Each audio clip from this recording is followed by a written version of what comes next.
Hey everyone, I'm Jo from Country Cow Designs, and in this video tutorial I'm going to show you how to make this large tote bag. This is one of my sewing patterns. It's called the Muerqo Tote and it's available to buy from my website countrycowdesigns.com if you actually want to sew along with me. Of course you can just watch and see what's involved if you want and maybe pick up some tips for sewing. I'm going to be sewing this bag on my domestic Bernina 930 sewing machine. And similar to this one that I made earlier, I'm going to be making it out of cork and canvas again. Now this is quite a structured tote, so you can probably tell, it's quite firm. These sides, they have Peltex in them to give them like an extra rigid firmness and also some Decaville light. Now on the front, we've got a large zip pocket, which is plenty big enough for your phone or something like that. And on the back, we've got a slip pocket. Now the inside closes with two magnetic snaps. Now there's no pockets inside the inside, it's just a nice clean lining. I definitely would recommend using the standard size magnetic snaps for this because it just means that the bag will close itself automatically, which is much easier because we don't have a zip top finish. Now I know some people love zip top bags, but personally I don't. Never use them, never ever zip up my bags. So this is my kind of tote, and it also makes it nice and beginner friendly, so hopefully you'll enjoy sewing it. I tried to bring something unique into every pattern that I make. So this new pattern, the two new things that I've done with this is quilting. Now when you're doing the quilting, make sure that you watch out on the cutting chart for your sizes, because if you're using cotton for your quilting panels, they will shrink when you quilt them. So the cutting chart has all the instructions you need in the pattern to make sure that you cut it at the right size. The other thing that is different about this pattern compared to any of my others is that it's got a drop-in lining. So this is my first time doing a drop-in lining. I've got a method that I use that I think gives me a perfect finish. I'm really happy actually with this neat finish because I was nervous about doing a drop-in lining, but hopefully you can see just how neat that is around the top. So hopefully you'll enjoy this video tutorial. If you need a hardware kit for the bag, they will be available on my website countrycowdesigns.com. If you've got any questions, just leave them in the comments, and I really hope you enjoy this tutorial. For this video tutorial, I'm using this navy floral canvas for the exterior sides. I've got this tawny brown cork for the rest of the exterior, for the centres on the front and back. I've got a thin waterproof canvas for my lining, so that's not interfaced because it's just about thick enough on its own. That's 300 denier. And then I've got copper hardware. So I'm also going to show how to fit bag feet in this tutorial because I think it's something that a lot of people would like to see. And then I've got my zip as well for the exterior. Now for my stabiliser, as I've said before, this is a really sturdy bag. So I am using Decaville light for the main panels and then Peltex at the end. So if you don't have any Decaville light, you could replace it with foam. That would still make it nice and sturdy. There's a lot of other options that you could use.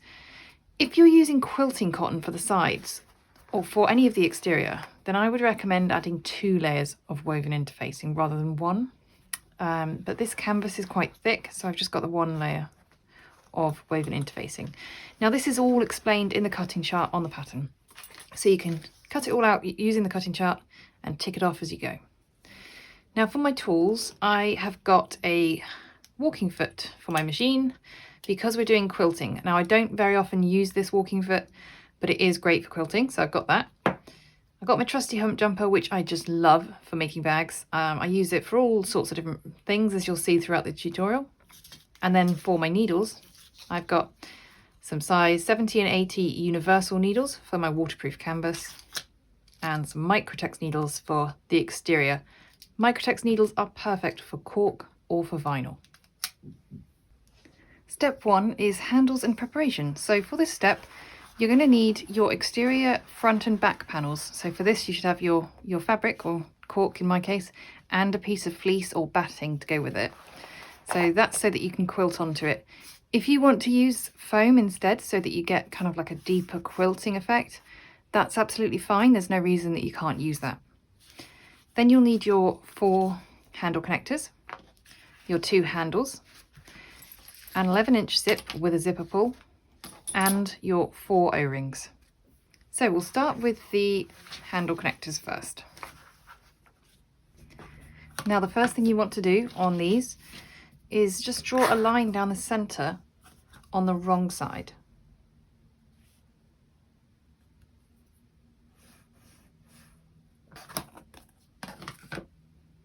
Now because I'm using cork, I can't very well press this in, so I'm going to use some double-sided tape to hold this in place. And this is double-sided tape that I can sew through. So if you're using cotton or canvas, you can just press this with the iron. But what we want to do is bring this long edge into the center line that we've drawn. And just keep that in place. And bring the other side in too.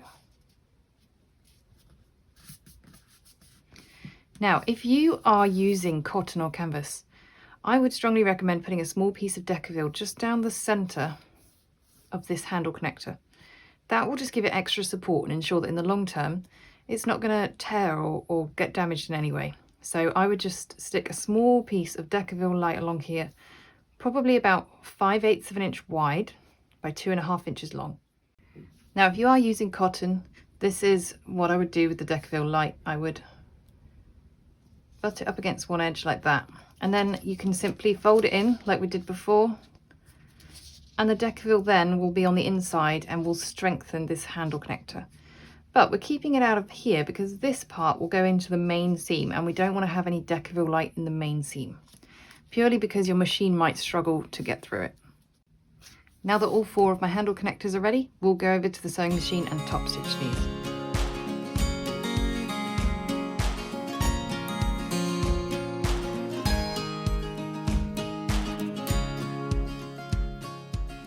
Once your handle connectors are all top stitched, you want to mark them on the wrong side of the fabric. So just find out where that seam is, because that's the wrong side.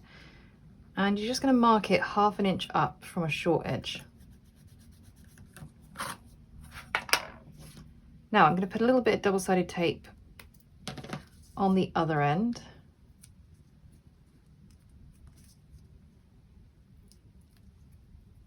And grab one of your O-rings and put that on there. Now you're just going to fold this edge back to the 1/2 inch mark.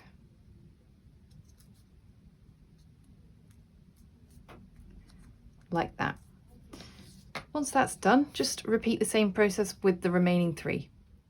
So that's all 4 of your handle connectors done. Now because my double-sided tape isn't the best, I've just held it in place with clips as well. Set this aside for later, and now grab your 2 handles.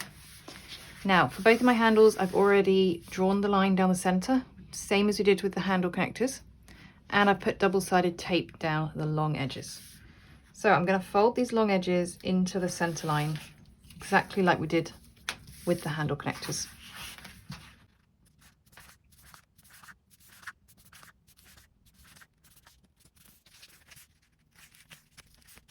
Now something that works really well for handles is if you leave just the tiniest little gap down the center. It means that when you fold it, they're not sort of like bunched up against each other, the 2 edges. So I try to leave a tiny gap down the center like this. Now that both those edges are folded in, I'm going to fold it again on the center line. Now I'm going to use some clips to hold this in place. And I'm just going to fold this down the entire length of the handle. Okay, so this is the finished clip strap. Now what we're going to do is just top stitch both long edges with 1/8 of an inch seam allowance. These raw edges are being left raw because we're using strap ends.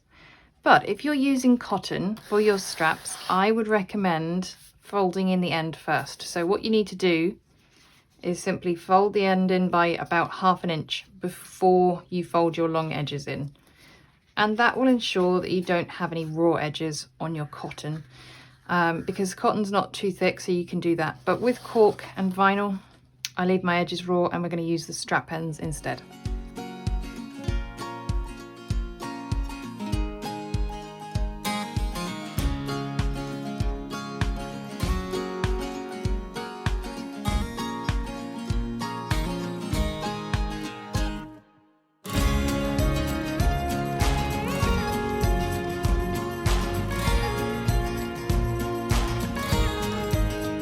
So once you've top stitched it with an 1/8 of an inch seam allowance, top stitch it again from each edge with a 1/4 inch seam allowance. Make sure that you check your bobbin before you sew your straps, because that's a mistake I just made. And the extra stitching, I think it looks great, but also I feel that it makes the strap stronger. Now, I haven't got any evidence to back that up at the moment, but if you try it, you will see that it feels a lot stronger with the extra stitching. So repeat that with your second handle and then set those aside for later. Next, we're just going to put the zip pull on to our zip. So if you're using zip tape, which is my preferred tape, this is nylon tape, so it looks like metal, but it's not. You can sew over it. This is really easy to use. So you just pull the end open and grab the rounded edge of your zip pull and just put one edge in a little way and then the other one in just a little bit, and then you just sort of push on that so it's on. Now if you hold down on both edges with your thumbs, press that down and just give it a little pull, it will go right on. So it's really easy to use. I love zipper tape because you can change up the zipper pull, although on this occasion I'm just going to use a plain one. So set that aside. Now we're going to start with the exterior front and back panels. So I'll just put my fleece aside for now. Now the exterior back is the slightly larger one. They both should be the same width. So I'm going to start with my exterior back. Now if you're using cotton and you followed the pattern instructions, you're going to be using a slightly bigger piece, because when you quilt cotton it shrinks. So you should have a slightly bigger piece and you'll do the exact same thing that we're doing now, but basically the whole thing will shrink. Now the first thing I'm going to do, if you've not used your marker before on whatever fabric you're using, check that it erases first. Now I've used this chalk on this cork plenty of times, so I know it's going to be okay, but I have in the past marked quilting lines on cork only to find that the chalk I was using didn't rub away. So just make sure, just check on an offcut first. Okay, so on the exterior back, you're going to mark it 2 inches down from the top. You're just going to put a little mark on either side. Okay, and now we're going to do 2 main lines, one from this mark to the opposite bottom corner.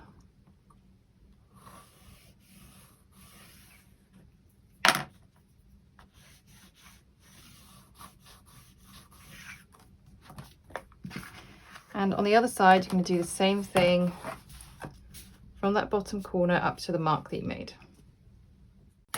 Okay, so those are your starting lines. Now on your exterior front, you're going to do the same thing, but this time you're just going to go from corner to corner. This will make sure that your diamonds are the same on both sides of the bag. Now if you've got a different quilting design that you want to go for, like chevrons or something, you go ahead. You can do whatever design you want. So what we're going to do is from each of these lines, we're going to mark 2 inches. So you just put your 2 inch line on that first one and draw the next one. And do the same thing again. And you just keep doing this across the whole panel.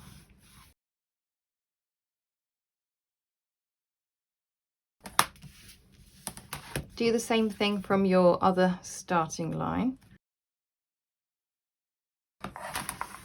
Okay, so what you'll now have is diamonds across the whole of this panel. And I'm just going to repeat the exact same process with my exterior front panel. Okay, so now we need to attach our fleece. Now, if you've got fusible fleece like me, you could fuse it if you want to, but I'm not going to bother. Now, what I'm going to do is get those nice and centered and clip that on. Now that my fleece is attached, I would usually baste around the outside, but instead I'm going to show you my method for quilting, where rather than starting and stopping all the time, I just come along and then I come along the edge and down another one, and I keep going around like that to save myself from having to baste and also from having to start and stop all the time. So I'll take this over to my machine and quilt them. I'm going to use a nice long stitch length, which on mine is 4mm. That's the longest that my machine does.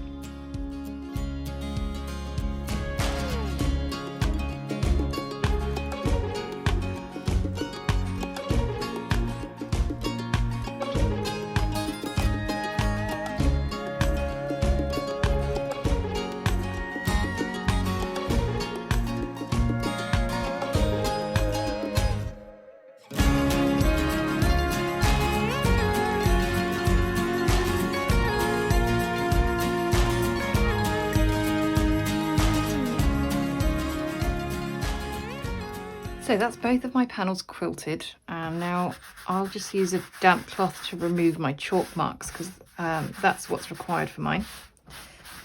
Now, if you'd used foam instead of fleece, the quilting would look like it's sort of deeper and these diamonds would be puffier. So some people much prefer that look, and then in that case, yep, use foam. There's no reason not to. It's just whatever your personal preference is, really. You could use pretty much anything behind this panel to quilt it. It's just something to give it like a little bit of puffiness and to quilt onto. Okay, so remove the marks from your second panel and then we're ready for step 2. So for step 2, we're going to create the exterior back panel. And for this, you're going to need your 4 handle connectors that you made earlier, your 2 exterior tops, 2 of your side pieces, and make sure that they're opposites like this, your 2 slip pocket lining pieces, and your exterior back panel. Now we're just going to start with these 2 top pieces and the handle connectors. And the first thing we're going to do is measure and mark 1 inches in from each short end. So this is on the bottom edge if you're using a like a patterned print that has a direction.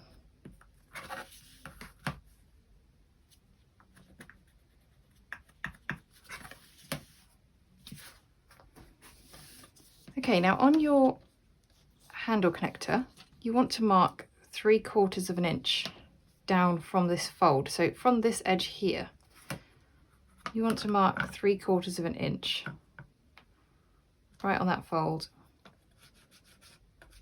There we go. You'll need to do this on all of your handle connectors.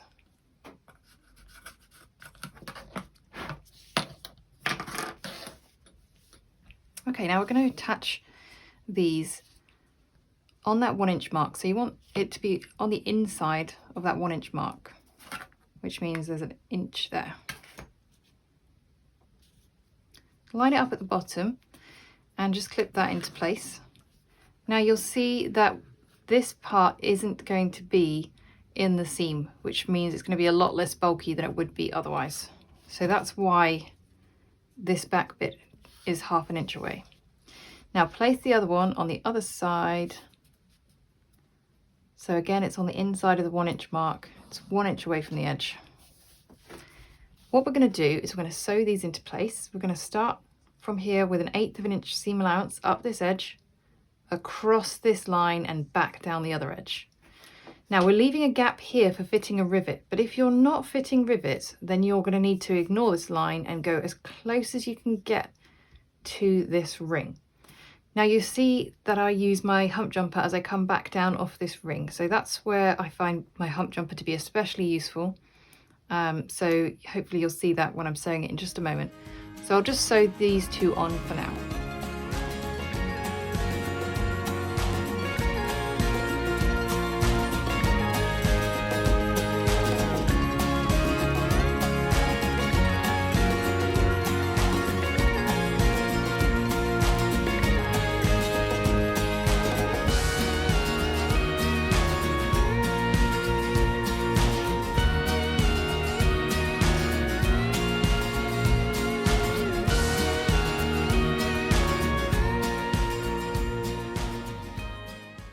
So hopefully you could see there how I was using the hump jumper, because the back of the presser foot is up on the ring, so it's hard for it, otherwise it's coming downhill, it's going to end up like skipping stitches. So by putting the hump jumper underneath the presser foot at the front, it means that you get really nice neat stitching.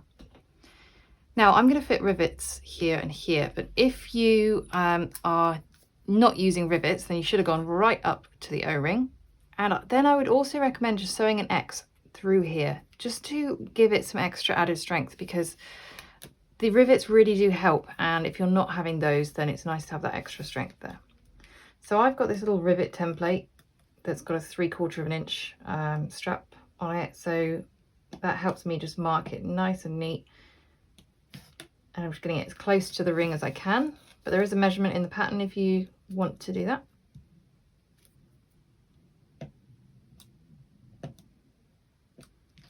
Okay, and I would also recommend using a piece of Decaville Heavy or Peltex or whatever you've got lying around, just to back your rivets. So this is just a piece of Decaville Heavy I've got. Now basically we're just trying to like reinforce the rivets at the back because we want to give them as much strength to hold on to as possible. So I'm going to punch a hole for my rivets using this handheld punch. Now for all of my tools I'll list where you can get them in my video description. These ones I actually just got from my local hardware store, but I'll give you an Amazon link because there's loads of them on there. Okay, so I'm going to do the same thing with these. This doesn't need to be accurate. This is just going on the back. It won't ever be seen. Now, grab a couple of your rivets.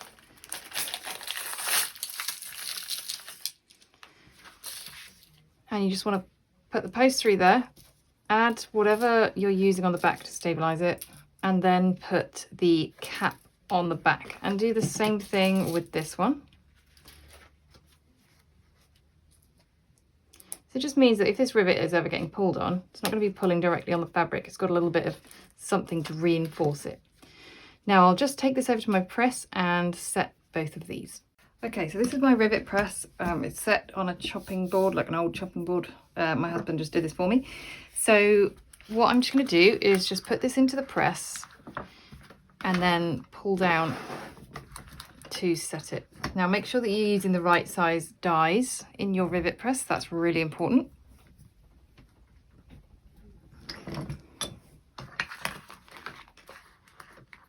If you're using hand tools and you're wondering about a rivet press, I do have a little video about it on my YouTube channel. But personally, I absolutely love this. I think it's my favourite tool for making bags.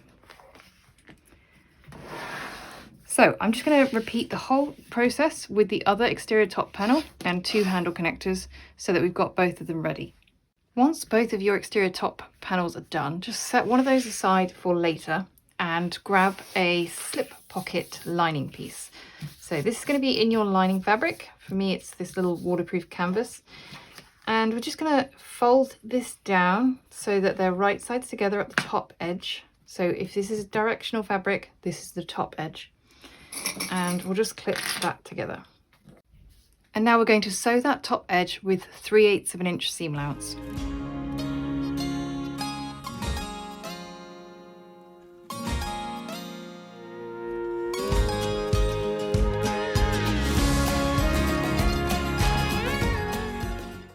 Okay, so that's another example of where I like to use my hump jumper, is I'm going over this hump. So as I'm going up and back down, I like to use my hump jumper to avoid skipped stitches. Now place this so that your lining piece is right side up, and what we want to do is pull the lining away down from this seam, and we're going to top stitch through here. So we're going to be top stitching through the seams at the back, and we're just going to use 1/8 of an inch seam allowance all along here. Now if you're using cotton, you can go ahead and press this with your iron. I'm not going to, because I'm using waterproof canvas and cork, and although I don't seem to have a problem with heat on them, I don't want to press my luck, so I'm just going to use my fingers to give that a good press before I top stitch it.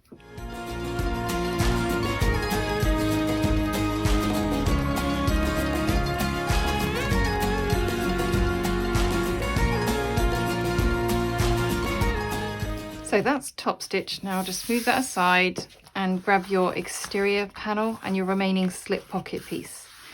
Now, if you were following the instructions in the pattern, then I said about trimming 1/2 inch of fleece out of one end if your machine can't handle bulk. So if you did that, then you should now have one end that has no fleece in it up here. Now, make sure that's at the top. So let's say that's our top. And we need to find the top edge of this as well if you've got a directional fabric. And we're just going to place them right sides together so those top edges are lined up, and clip those together. Now we're going to sew this top edge with 3/8 of an inch seam allowance.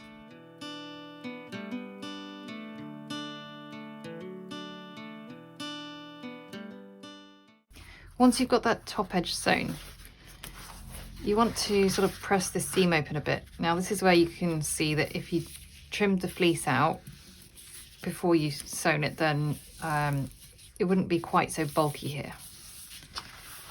Now we want to flip this over so that we get a nice neat edge, and I'm going to clip that into place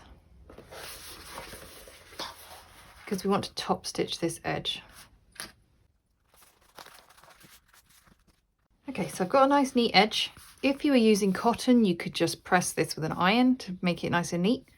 But what I'm going to do is top stitch this with an 1/8 of an inch seam allowance. So if I were using foam for the quilting, then I would definitely have trimmed that 1/2 inch of foam off the top so that it wasn't in this seam, because otherwise it would get really bulky, especially later on when we attach the sides.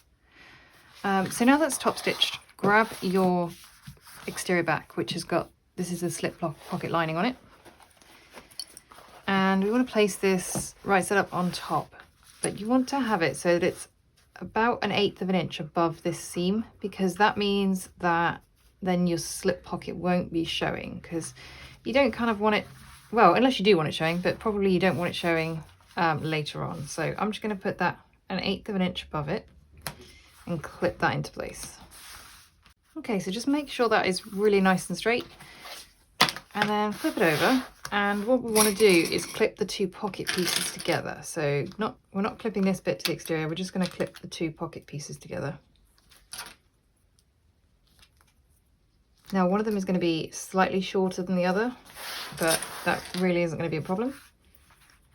You could trim it so that they're the same, but personally I'm not going to, because it won't make any difference. Okay, so I'm going to pull this pocket away like this, and I'm going to just sew this bottom edge with a 1/4 inch seam allowance. I'm just sewing the pocket closed. Now you may decide that you want to fit a magnetic snap here for this slip pocket. That's absolutely fine. I chose not to do that on this pattern because it's such a sturdy bag. It's got so much Peltex behind it in the end that I felt that it definitely didn't need it. It was just going to stay closed on its own. But that's just personal choice if you want to do that. So now we're going to just attach this pocket down the sides to the whole panel, because we just want to baste those sides into place.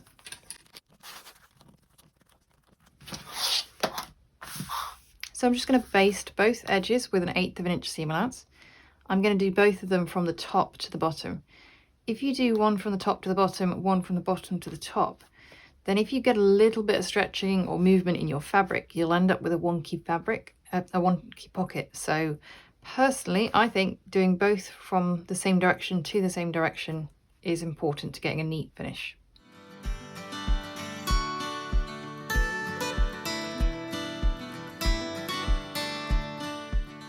Okay, so it feels a little bit unnatural doing that because you're used to favouring one side, but doing them both in the same direction I think is really important.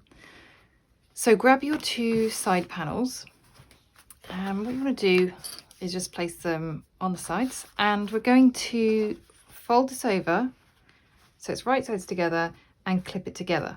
Now your centre panel should be slightly too big. This is to allow for like seam allowance errors and things like that. Because when you're constructing this, I just wanted to be absolutely sure you've got room for error. So make sure that you line these up at the top, and then when we're finished, we'll just trim this down to match. Okay, now I'm going to clip the other side on, exactly the same, just put that right sides together. Make sure again that you're lining it up at the top edge and clip that into place. So we're going to sew both of these edges with 3/8 of an inch seam allowance. Bear in mind that you've got a little lip here where the slip pocket is. So that's one place again that I would use my hump jumper. And you also want to watch out for these O-rings. So you can kind of move them out of the way as you go. But what I do is I just move my needle over on my presser foot, and then I can use it as if I'm sewing a 1/4 inch seam allowance, but it actually sews 3/8 of an inch. So if your needle moves, that's definitely an easy way to do it. Alternatively, if you're struggling to get past here, you can just use a zipper foot, and then that will give you enough space to get right past the O-ring.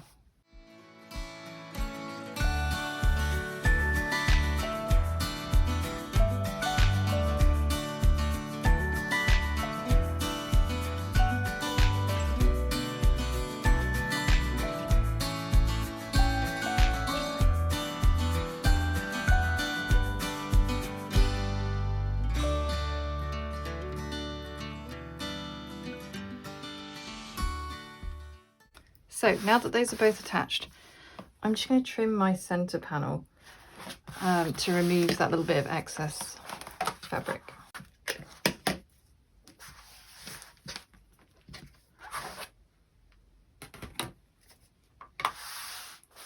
Okay, now I'm going to push this panel back and give it a good press.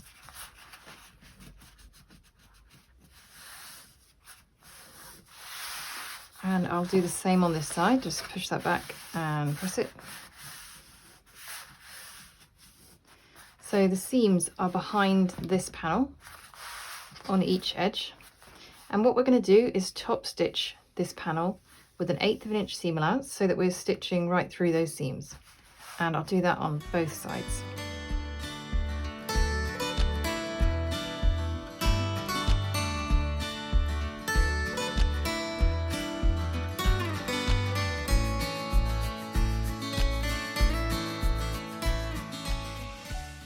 And that is your exterior back panel finished. So you can now set that aside and we'll move on to step 3. For step 3, we're creating the exterior front. So you're going to need your zip pocket top, your 11-inch zip, your 2 zip pocket lining pieces, your exterior front panel, your 2 side panels, and the top panel that you created earlier. So to begin with, we'll just grab our exterior front and our zip. Now, if you want to fit a badge or something like that, then as stated in the pattern, you can fit that to this panel now. Now, make sure that your zip is pointing left and that you're working on the 10-inch top edge of this panel. Now, what you're going to do is just flip that down so that they're right sides together and clip them together. Now we're just going to baste that edge with an 1/8 of an inch seam allowance.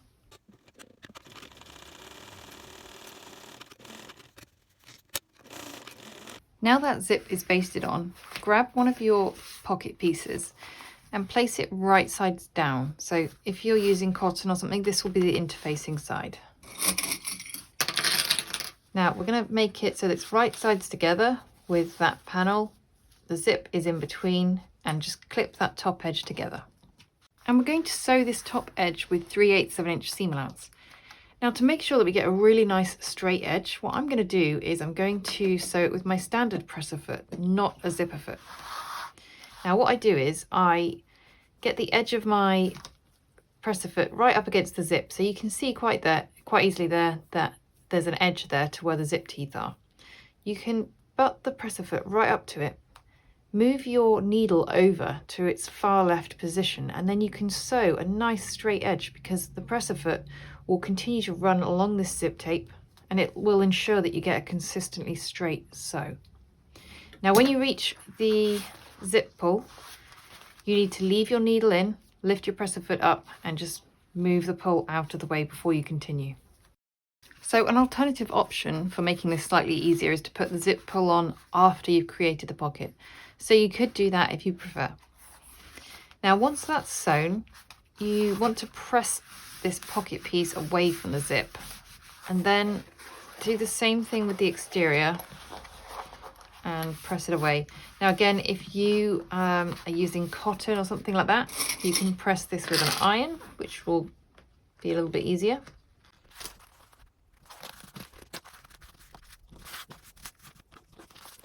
Now we're just going to top stitch this edge with an 1/8 of an inch seam allowance.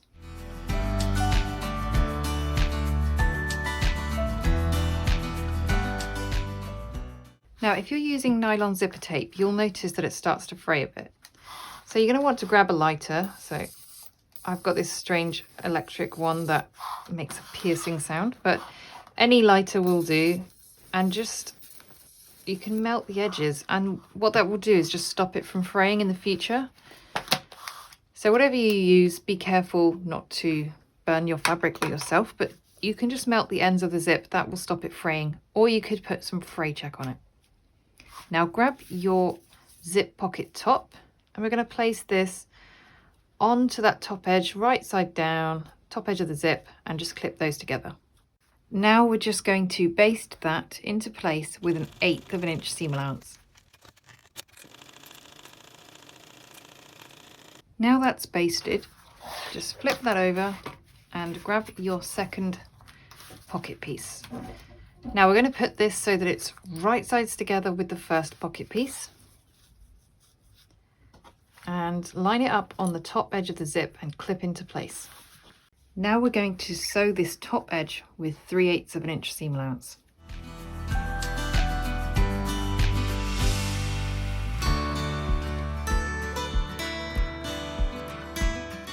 Again, whilst I was sewing at this edge of the zip, I moved my needle over so that I could get a nice straight line. So you can see how straight that is. It's just a really helpful way of doing it by using your standard presser foot. So flip this panel over and push this piece up. Now what we're going to do is top stitch through here with 1/8 of an inch seam allowance.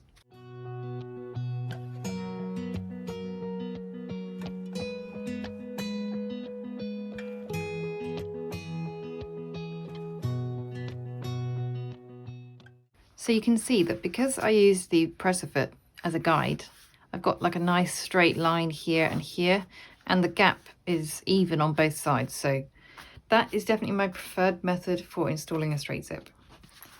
Now, if you flip this over, we need to close this pocket at the bottom.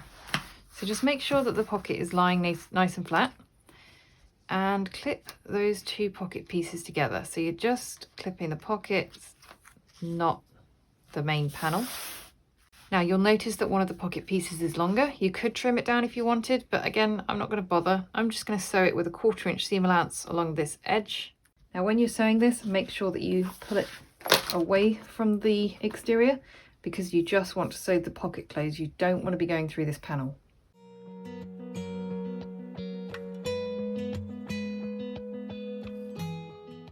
So just like we did with the slip pocket, we're now going to clip this to the main panel, and then we're going to baste it into place. So we're going to baste both sides with 1/8 of an inch seam allowance. And again, I would strongly recommend doing both of them from the same direction. So I'm going to do mine from the top to the bottom on both sides, just to make sure that I don't end up with a very slightly wonky pocket. So grab your exterior top and place that directly above it. And what we're going to do is just fold this down so that it's right sides together with this edge, and clip it together. Once that's clipped, we're going to sew through this with 3/8 of an inch seam allowance.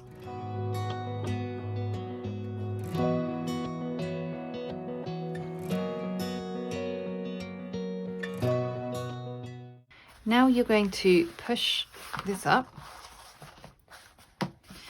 and what you want to do is sort of push the zip pocket top down. So we're going to have the seams behind this bottom piece, and just give it a nice little press across there. Now we're going to top stitch through here with 1/8 of an inch seam allowance. Now we're going to finish this panel the same as we did with the back. So we'll place those two side pieces next to it. Now again, this will be a little bit too long on the center, so it'll just be maybe 1/8 of an inch that you need to trim off, but we'll attach these first and then trim it. So just place this right sides together and clip that down the side, and do the same thing with this side. That's all clipped together, and I've made sure that the top edges line up perfectly. That way, if I do need to trim anything, it will come off the bottom. So take this over to the sewing machine and sew both of these side panels on with 3/8 of an inch seam allowance.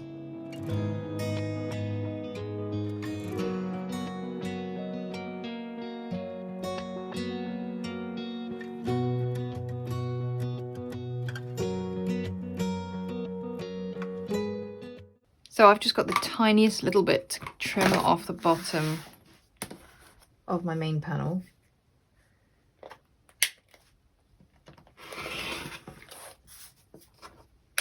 It's just a slither for me, so that's just there to allow for errors. So I've basically just allowed a tiny bit of extra, so that if you construct the seam allowances slightly differently from what's in the pattern, because sometimes you use a tiny bit less of a seam allowance, then what it means is it's not going to kind of mess everything up.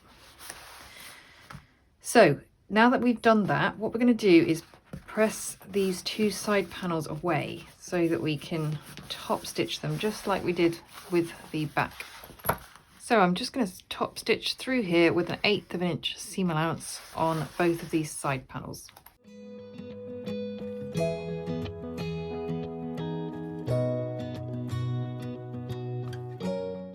And that is your front panel finished. So I'm really happy with how that is looking. So we'll now move on to step 4, exterior construction. For step 4, you're going to need your back panel, your front panel, your base overlay and your base stabilizer. So I'm using Peltex for this. Now, first of all, we're just going to draw a line on the back of these two panels. Now this is going to ensure that we get a neat finish later on with the drop-in lining. So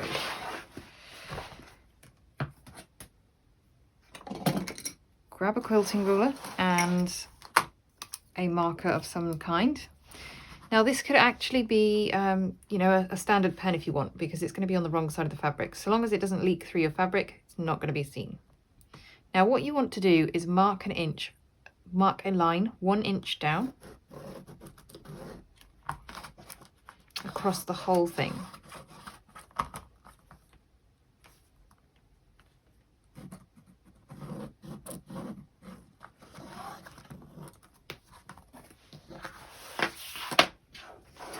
Okay, we're going to do the same thing on this panel.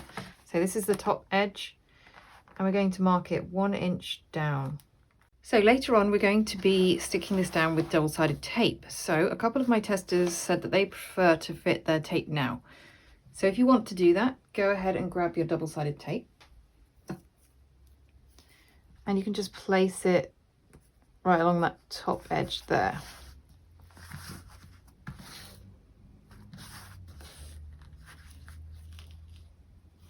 Now in the pattern I have you do this later on, but I just wanted to show an alternative way of doing it. And you want to make sure that's up near the edge because that's going to fold down like that later on. Now, place both of your panels right sides together. And you want to line up this bottom edge here and clip it together. Once those are clipped together, we're going to sew this bottom edge with 3/8 of an inch seam allowance.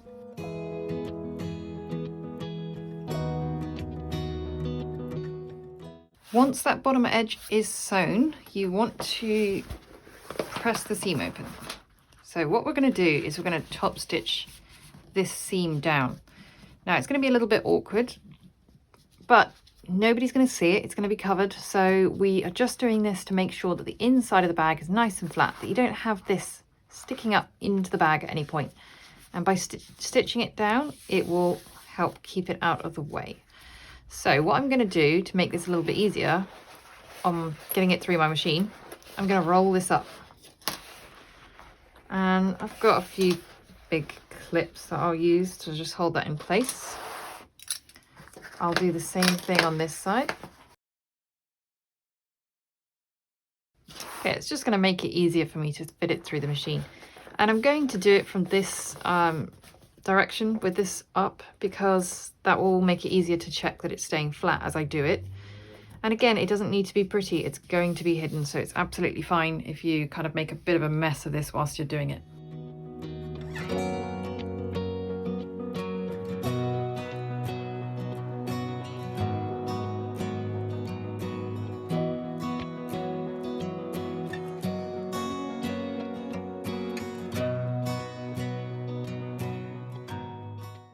So that's your seam stitched into place. Now that's going to be covered by the base overlay, which is why it doesn't need to be neat. So just set that aside a moment and grab your base overlay and your base stabilizer. Now I've marked the centers on each so that it will make it nice and easy to center this. And I've also put double-sided tape down. So if you've got fusible Peltex, you could just fuse it into place. Mine is fusible, but I don't want to press my cork more than I have to, so I'm just going to use some double-sided tape instead. So I'm going to place this down and make sure that it's centered. And then this again is going to be easier with double-sided tape. I'm going to fold these long edges over.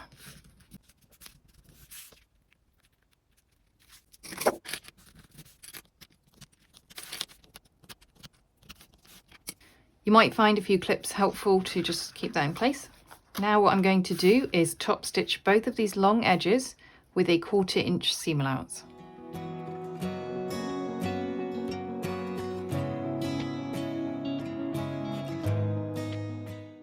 Now that's top stitched, grab your main panels and you need to mark the centers on these short edges of the base overlay. And what we need to do is just match up those center marks with this center seam. So to hold it in place, again, I'm going to use double-sided tape. So I've already put some on there. Now I'm going to make sure that this little center mark matches that center seam there. Now you'll probably want to use some clips as well, just to make sure this doesn't move. And we're now going to stitch this with an 1/8 of an inch seam allowance down these long edges and then across the short edges and all the way around.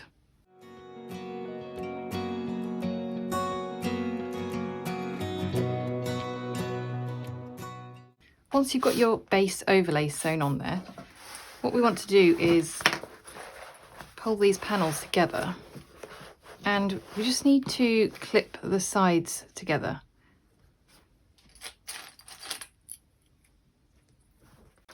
Now I've clipped both sides together, I'm going to sew each side with a 3/8 of an inch seam allowance.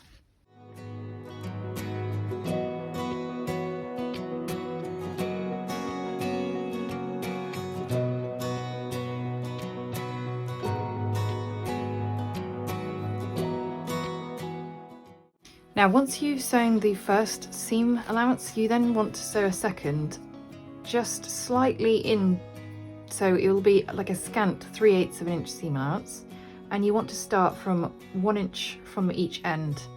And what that does is that like reinforces the seam, but by not sewing the top and bottom 1 inch, it allows us to later press open those seams, which we would struggle to do if we'd sewn this extra line of stitching all the way from the top to the bottom.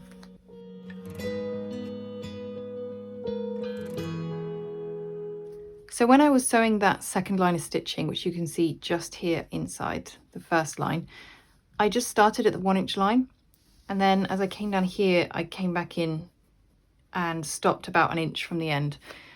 So that is going to allow me to press the top and bottom of the seams open nice and easily later on.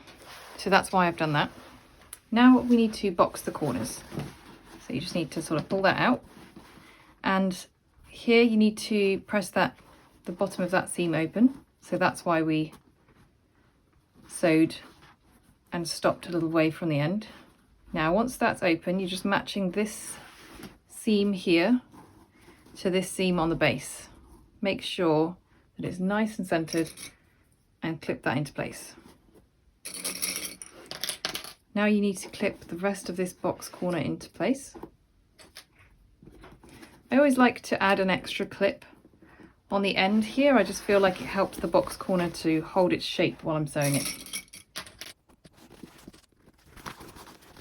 So that's what your box corner is going to look like. We're going to do the exact same thing with the other side, and then we're going to sew this with 3/8 of an inch seam allowance.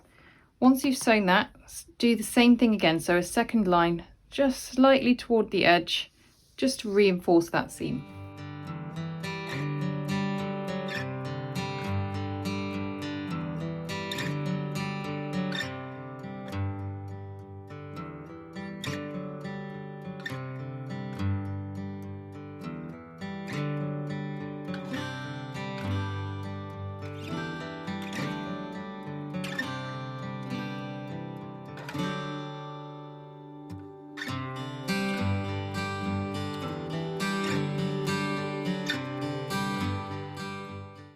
That's how your box corners should be looking once they're done.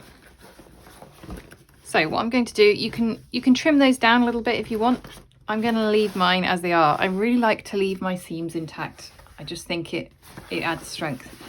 So what I'm going to do next is I'm going to turn this right side out.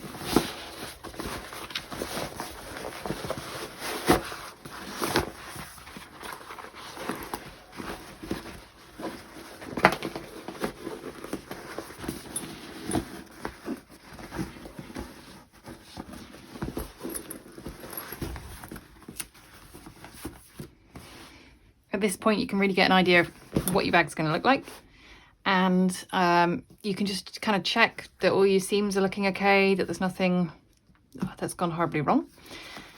So what we need to do is we need to fold this top edge down ready for the drop-in lining. So we need to make sure that this is pressed open. That's absolutely key. Now this is where I probably should have, when I was adding this double-sided tape early, I shouldn't have put it quite so close to the edge.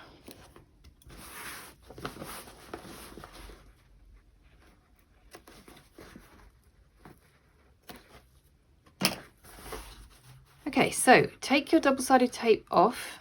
If you didn't fit your double-sided tape earlier, then fit it now.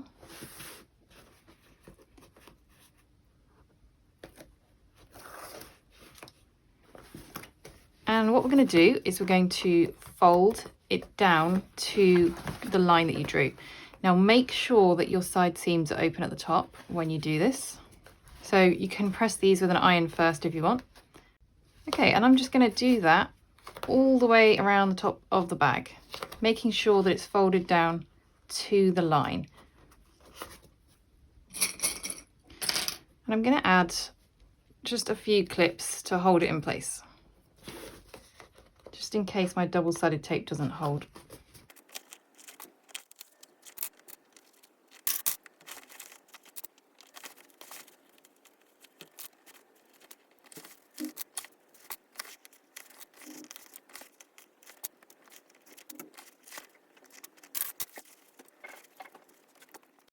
Okay, don't worry too much about sort of the stability of your bag right now. You can see that mine's quite floppy. That's because the bulk of the stabilizer is going to be on the lining, so that it will sort of bulk out the bag. Now that that's folded down by 1/2 inch, because we drew the line 1 inch down. So by folding it down there, it's folded back by 1/2 inch. Now we're going to top stitch this. Now, I know it seems a bit odd to be doing this just on the exterior, but this is my method for getting a really neat drop-in lining. And it means that later, when you're dropping it in, you're not worrying about things moving out of place. Everything's already going to be perfectly lined up because you've top stitched it in place. So we're going to top stitch it, but with a 1/4 inch seam allowance.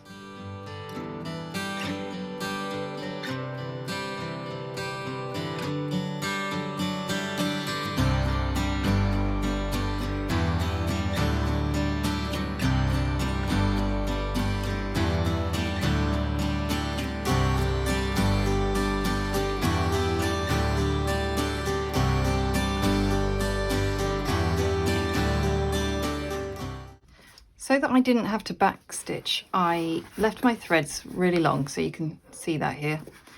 And then what I'm going to do is, if you just pull on the back thread, you'll see a little loop appear. And if you pull on that loop,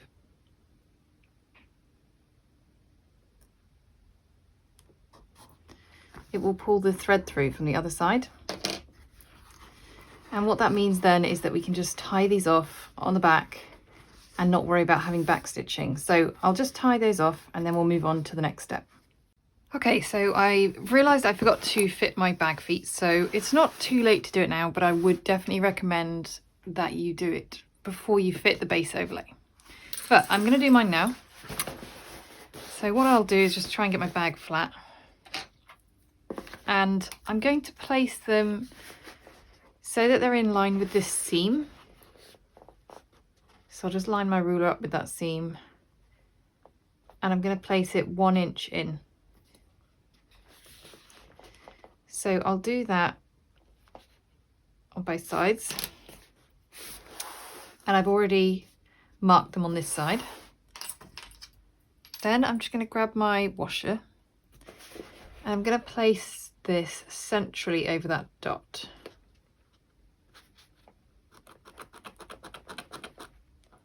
So you just need to mark those slits. Do the same on this one. Now watch out if you're using a craft knife. I'm being extremely careful with my hands where they're placed inside the bag. Okay, so if you're using these pronged bag feet like me, it's quite simple. You can just put these through there. Now, if you're using a cotton fabric or a canvas, then I would definitely use some fray check on this before you fit your bag feet. But my cork should be fine. So inside the bag, I can see my prongs there. I'm going to put my washer over the prongs. And then you just need to fold your prongs back. Now I'm going to cover that with a piece of masking tape to make sure that these prongs aren't going to damage the lining. But if you've done this to the base overlay before fitting it, you just won't have that problem. So I'll fit the rest of these bag feet and then we'll move on to the lining. Step 5 is the lining. For this step, you're going to need your 2 main lining panels, and you're also going to need your 2 Decaville stabilizers and your 2 exterior Peltex stabilizers. So you can see that I've already fused mine on. And lastly, I've got my 2 magnetic snaps. So for my Decaville, I just fused that on centered onto each panel. And then the Peltex, hopefully you can see, is just 1/8 of an inch lower than the Decaville. So I've done that for both of my panels. And then I've gone ahead and marked where my magnetic snaps are going to go. This is shown on the pattern piece for these lining panels. So I'm just going to go ahead and fit these magnetic snaps. So first of all, I'm going to just cut those slits.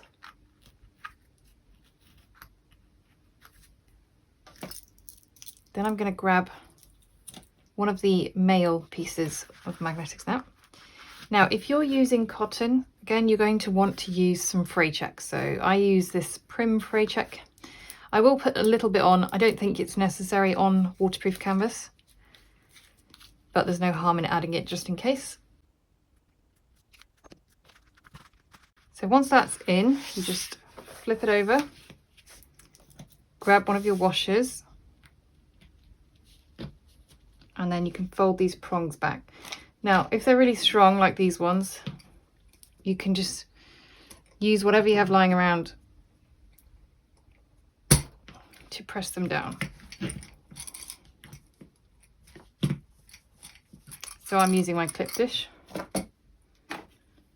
Sometimes if you prefer, you could use something like a rotary cutter, but basically you just want to get those lying flat.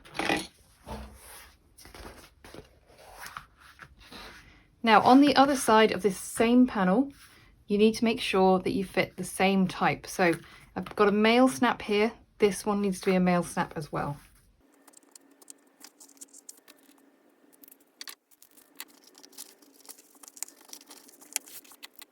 Once your first panel is done, grab your second panel and do the exact same, but with the female magnetic snaps. Once your magnetic snaps are fitted, flip both of your lining panels over, and just like we did with the exterior, draw a 1-inch line down from this top edge.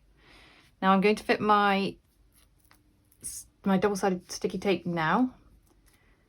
I'm going to keep it a little way from the edge there because I don't want it to be in my seam like it was with the exterior.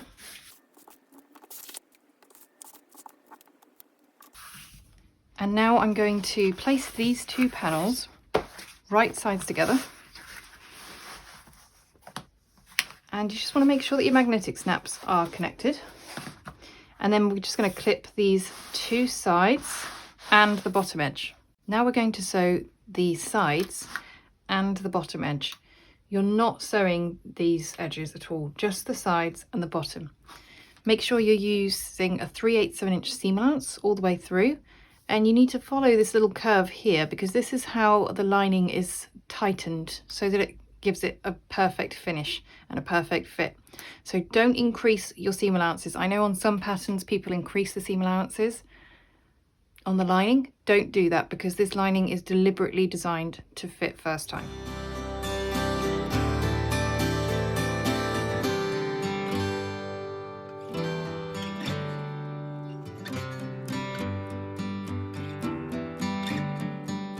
Once those are sewn, we're going to create a box corner just like we did on the exterior.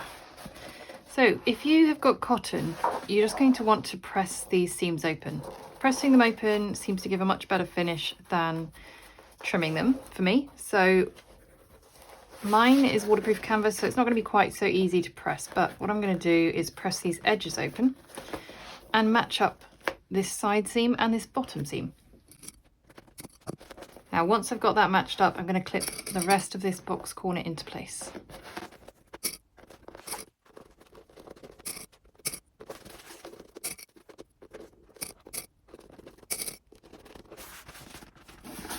So if you have got cotton, I would definitely recommend pressing the whole of this side seam open.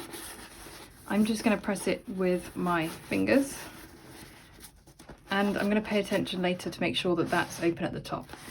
Now I'm going to repeat the whole thing with the other side with the box corner, and then I'm going to sew both box corners with 3/8 of an inch seam allowance.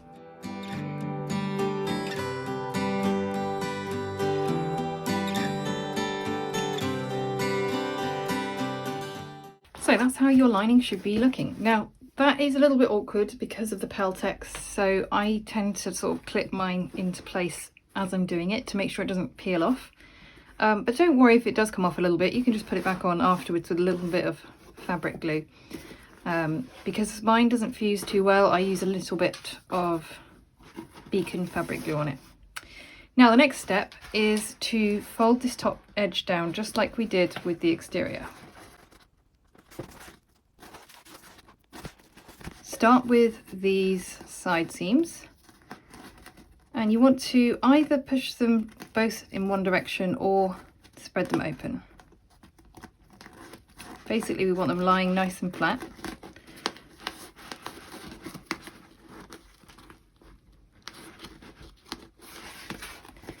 And then you need to fold it down to that 1 inch line.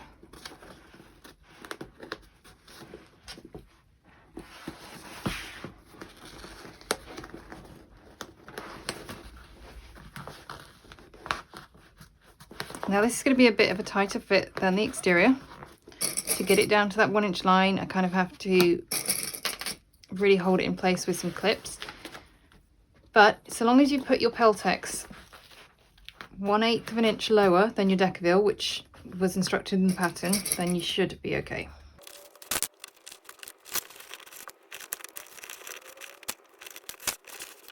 Once you've got that folded all the way down, we're going to top stitch this exactly like we did with the exterior with a 1/4 inch seam allowance.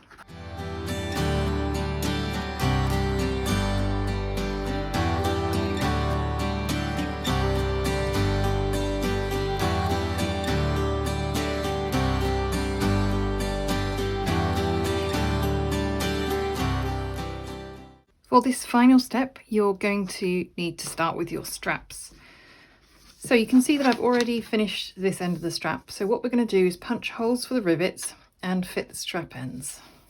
So I'll show you how I do this from this end. First of all, I like to use a little bit of glue just to hold my strap ends on, but this is optional. And just bear in mind that some strap ends fit differently to others, but this is how these ones that I've got from Emmeline fit. These are the most common style. So I put a little bit of Fabri-Tac glue on the end, and then I just pop my strap end on. Now make sure that your strap ends are both facing the same way. So this one is right side up, so I'll make sure that this one is as well.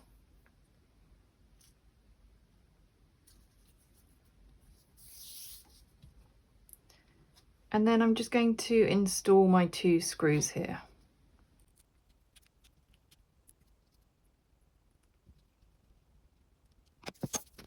So that's my strap with the strap ends facing the same way. Now we're going to punch holes for the rivets. So the measurements are in the pattern for fitting these rivets, and these measurements work for most O-rings for 4mm and 5mm. Now, because I've got this rivet template guide, it's just much easier for me. I'm just going to butt it up against my strap end because that's where the measurements are from. So if you're using the measurements in the pattern, you're doing it from the edge of the strap end. I'm going to mark it at 1/4 of an inch, 3/4 of an inch, 2 1/4 inches, and 2 3/4 inches.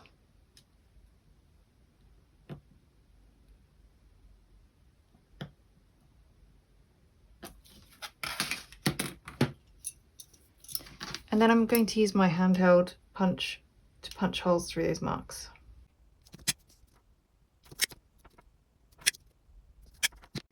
Repeat that process with the second handle so that both your handles are ready. Then grab your exterior.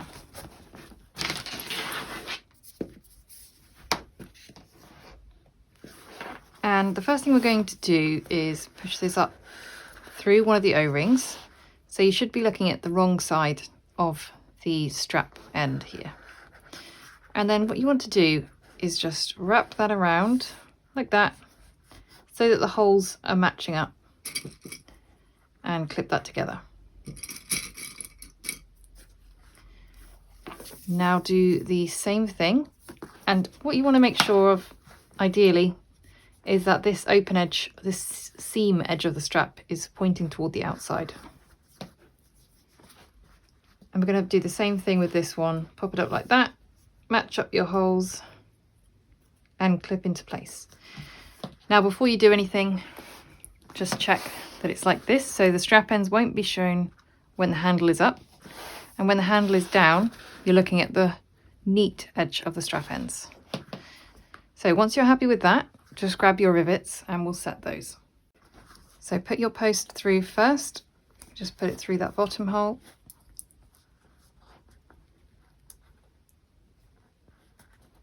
and fit the cap, and do the same with that top hole. So I'm going to take that over to my rivet press and set those rivets, then I'll attach the other handle on the other side.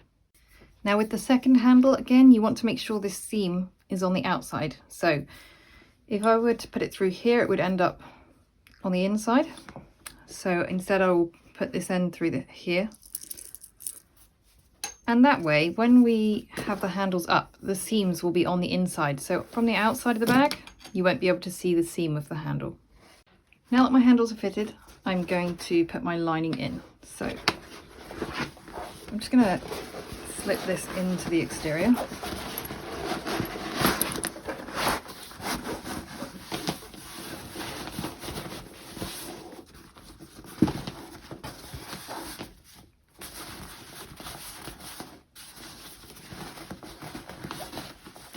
Now push that right down in the corners. It should be a nice snug fit.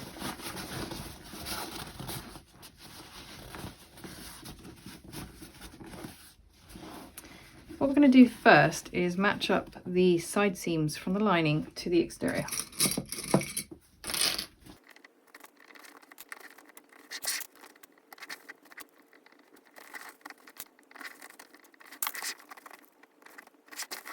Once you've got those side seams matched up, you're going to want to clip the rest of the top in place.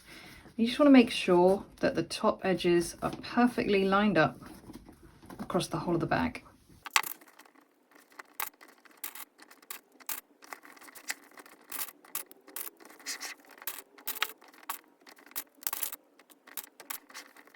Now when you're doing these sort of corners, make sure that the lining is pushed right out into the exterior. Sometimes you can end up sort of stretching the lining in a bit and then it seems like your lining is too big. So just make sure it's pushed out into the exterior.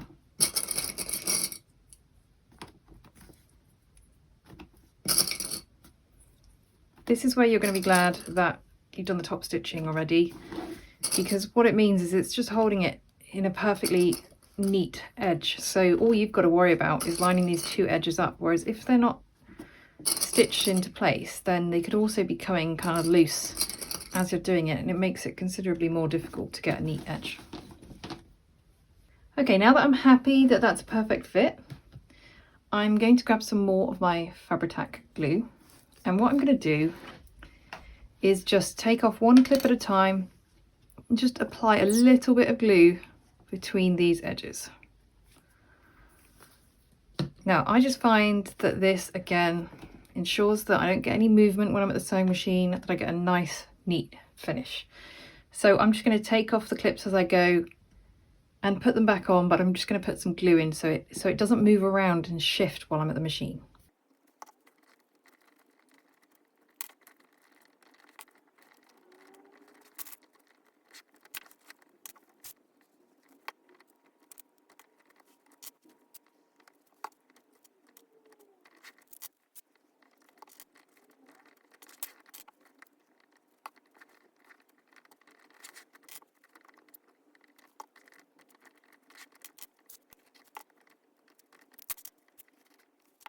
So just do one final check that you're really happy with that the lining isn't popping up anywhere and showing over the top.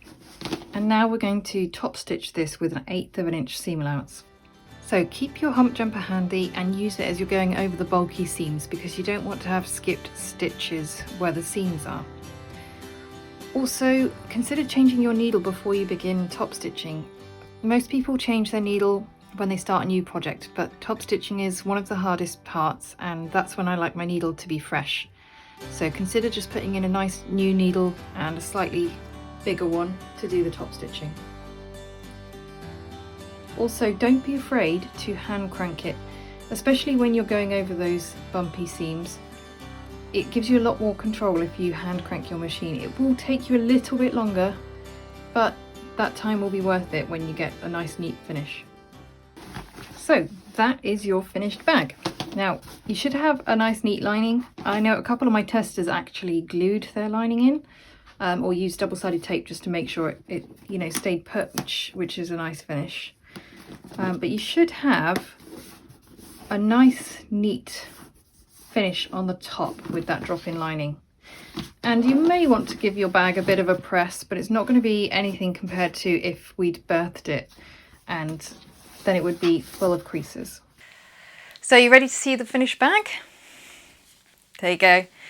I think it turned out really nice. I'm really happy with this combination with the cork and the canvas and the copper hardware.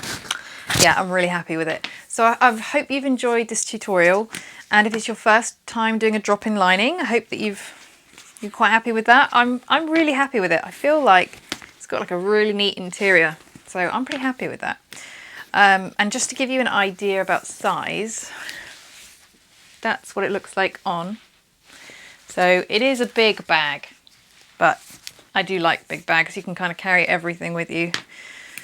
So I just want to say a massive thank you to everybody. You've been so supportive with my channel and with my video tutorials. I really do appreciate it, because I am a small business and can only succeed with your help. So thank you so much. If you've ever got any questions about my tutorials, just let me know in the comments. If you've got any ideas or advice on how to improve my tutorials, feel free to let me know. And hopefully I'll see you soon for my next one. Thanks so much for watching. Bye.